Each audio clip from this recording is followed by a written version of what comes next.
एक बड़ा सुंदर प्रसंग है। इनका नाम है भक्त रामदास जी। और ये दक्षिण में गोदावरी के किनारे एक कनकावती नाम की नगरी थी, वहां ये रामदास जी रहते थे। ये चतुर्वर्ण के कुल के थे और ये अपने कुल परंपरा के अनुसार जो गृहस्थी की सेवा है वही सेवा करते थे। अत्यंत दैन्य और अत्यंत गरीब, सीधे पूरे शरीर में ठीक से पहनने के लिए वस्त्र भी नहीं थे, खाने के लिए कोई ऐसी व्यवस्था नहीं थी। अगर आज वो सेवा ना करें जो उनके कुल की है तो दूसरे दिन उनके यहाँ रसोई नहीं जलेगी। ऐसी कोई अन्न की भी व्यवस्था नहीं थी। रोज का रोज कमाना और अपने परिवार का भरण पोषण करना, आए हुए अतिथि की सेवा करना, और सत्संग से बड़ा प्यार था उनको। ये दंपति एकमात्र केवल भगवद आश्रित, कोई संपत्ति नहीं, किसी भी तरह का किसी से कोई व्यवहार नहीं, क्योंकि व्यवहार लोग धनी मानी से करते हैं, गरीब अकिंचन से नहीं करते हैं।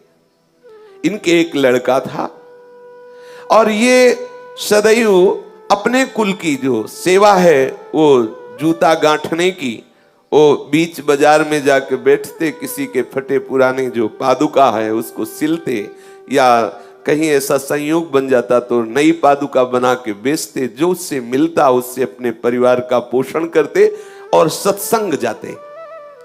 ये बड़े महिमा की बात है। जब कहीं सत्संग में रुचि होने लगे तो समझ लेना कि अब प्रभु आपके ऊपर बरस पड़े हैं। सत्संग में रुचि होना अर्थात भगवत प्राप्ति का मार्ग खुल गया है, क्योंकि सत्संग सुनने वाले को निश्चित निश्चित अविद्या का नाश करके भगवत अनुराग की प्राप्ति होती ही होती है। सत्संग से विवेक प्रकट होता है, विवेक जो है मोह का नाश कर देता है। सत्संग में सबसे पीछे जाके बैठते और जो वैष्णव भगवत चर्चा करते, ये उनके मुख की तरफ ताकते रहते। कोई पढ़े लिखे तो थे नहीं, तो जो बात समझ में आती नहीं तो बस सुनते, और जब भगवान नाम कीर्तन होता तो नाचने लगते। उनका साहस भी नहीं हुआ कि उन वैष्णव से कह सके कि आप हमें दीक्षा दीजिए। बस सत्संग में जो नाम कीर्तन होता उसी नाम को उन्हें पकड़ लिया।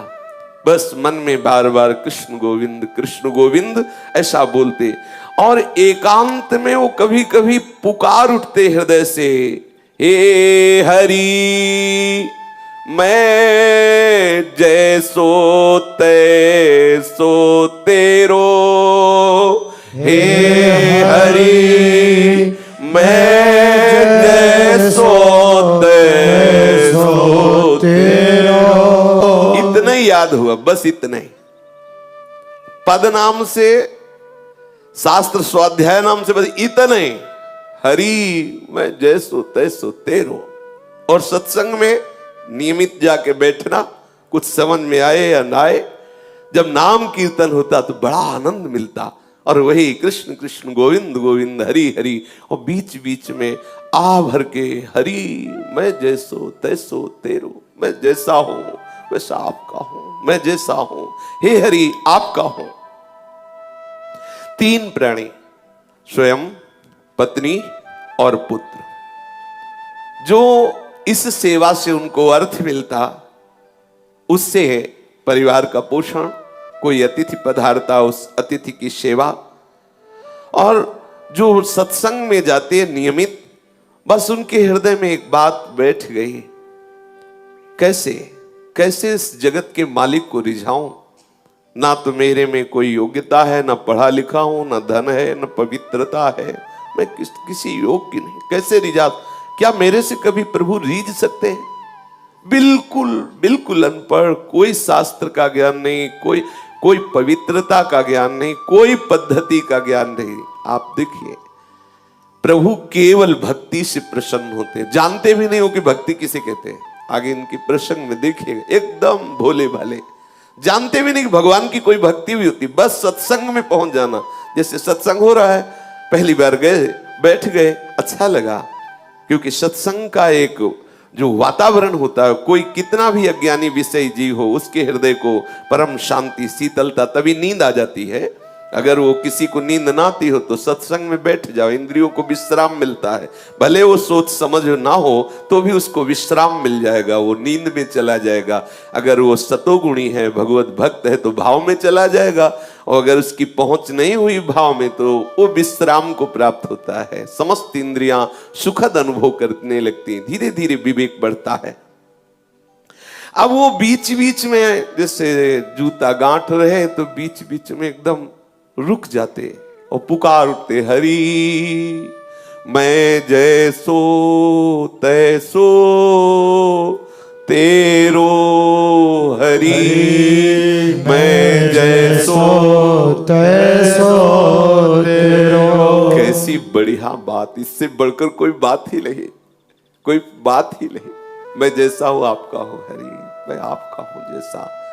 बस बार बार कृष्ण गोविंद कृष्ण गोविंद कृष्ण गोविंद, बीच बीच में आह भर कर, हरि मैं जैसा हूं आपका हूं, हरि मैं जैसो तैसो तेरो।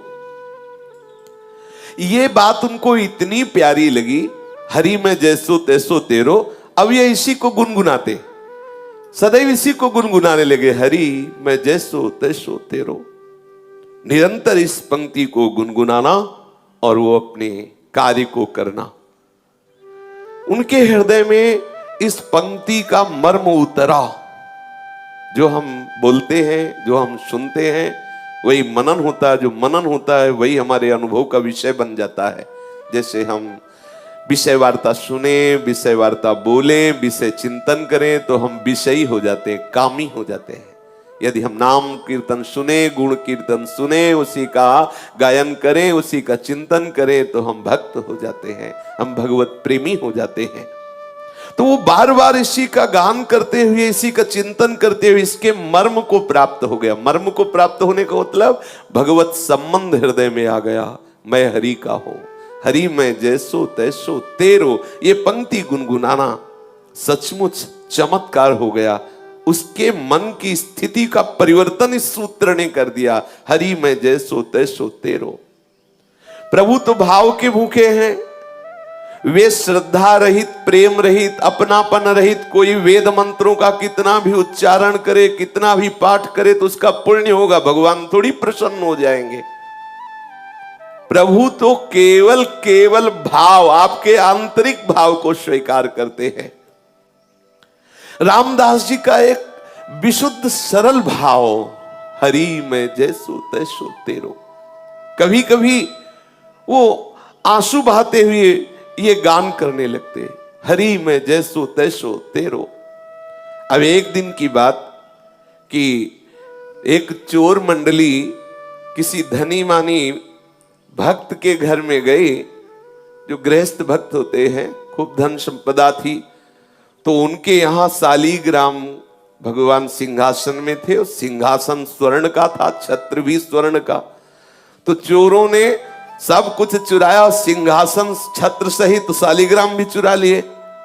तो सिंहासन और छत्र तो बेचने के काम में आ गया, शालीग्राम भगवान उनके किस काम के। तो उसने स्वाभाविक, जिसके बट में पड़े थे सिंहासन और छत्र, और भी सब सामग्रियां थी जो आपस में बांट ली थी।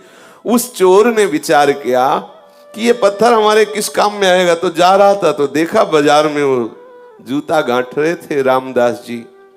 भाव में बार बार ऐसे गांठते गांठते रुक जाते और कहे, हे हरि मैं जैसो तैसो तेरो। कैसी रसमयी स्थिति, आहा।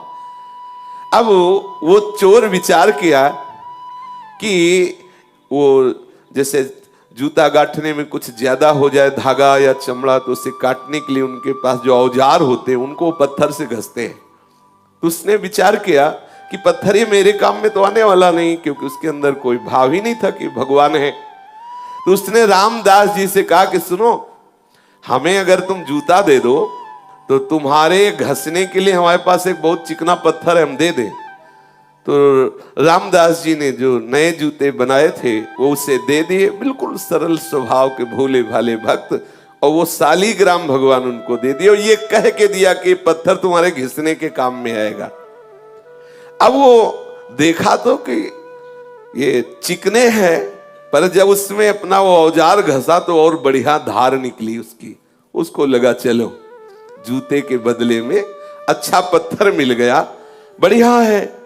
अब वो उसमें घिसता और कभी कभी आंसू बहाते हुए, हे हरि मैं जैसो तैसो तेरो। देखो सूक्ष्मता की बात है, उसके आंसू गिरते सालीग्राम में। अब जब जोर से घसना होता तो हाथ में रख के थोड़ी घसते बनता है, फिर वो कुछ और मुद्रा होती है। इसमें स्पष्ट लिखा हुआ है वो मुद्रा, दोनों चरणों के बीच में सालीग्राम जी को फंसा के फिर घसते। आप जरा देखिए भाव का विषय कैसा होता है। अब वो हृदय में बड़ा आनंद मिलता, क्योंकि भगवान चक्र चिन्ह से चिन्हित सालीग्राम भगवान को इससे कोई मतलब नहीं है, ये तो क्या कर रहे हैं, बड़े बड़े रिझवार, बड़े लीला बिहारी हैं। अब चोर के द्वारा दिए हुए सालीग्राम का यहां ये प्रयोग हो रहा है। पर दूसरे की पादुका गांठना, उसमें धागा बढ़े तो उससे जो काटते हैं वो यंत्र उनका, उसको उसमें रगड़ते। ये एक दिन कोई पंडित जी अपनी पादुका ठीक कराने आए, तो जब दृष्टि गई तो उन्होंने देखा कि अरे ऐसे शुभ चिन्हों से युक्त, जिसमें चक्र का चिन्ह बना हुआ है, ऐसे चिन्ह से युक्त तो साक्षात सालीग्राम है। ब्राह्मण ने कहा तुम्हारी बुद्धि मारी गई है, ये तुम क्या कर रहे हो? तो उन्होंने कहा अपने पत्थर से अपने औजार की धार निकाल ले। ब्राह्मण समझ गया मूढ़ आदमी, इससे क्या बात करे। तो उनका तुम जितने